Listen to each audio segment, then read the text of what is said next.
ៅថាបខែមបកប្រៃខ្មែរមកគឺអាចហៅបានថាត្រីប្រៃឬក៏ផ្អកជូរអញ្ចឹងវិធីធ្វើឲ្យឆ្ងាញ់ទី1គឺយើងត្រូវយកបខែមហ្នឹងយកមកដាក់ខាងក្រៅហែកសបកចេញឲ្យអស់ទៅបន្តមកទៀតគ្រឿងផ្សំមានដូចជាស្ករទី2ប៊ីចេងចាជីមានដូចជាជី3មុខមានជីបាឡាជីស្លឹកខ្ទឹមនិងជីនាងវងបន្តមកទៀតគ្រឿងផ្សំមានដូចជាម្ទេសក្រហមម្ទេសខៀវតាមបងប្អូនចូលចិត្តបន្តមកមានខ្ទឹមក្រហមខ្ទឹមស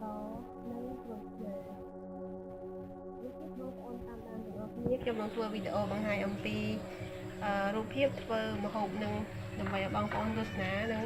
បានចេះទាំងអស់គ្នាចាសូមអរគុណទៅទៀត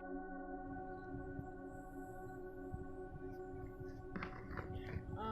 ខេបងប្អូនទាំងអស់គ្នាឥឡូវចាប់ដើមមកមើលពីរបៀបខ្ញុំលាយបន្ទាប់ពីយើងបក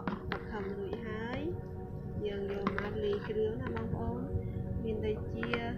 ស្ករយើងដាក់យើងផ្អែមជូរហឹរបន្តិចទៅឆ្ងាញ់ណាអាចយកទៅជាមួយបាយមួយក្លែមក៏បានដែរតាមបងប្អូនចូលចិត្ត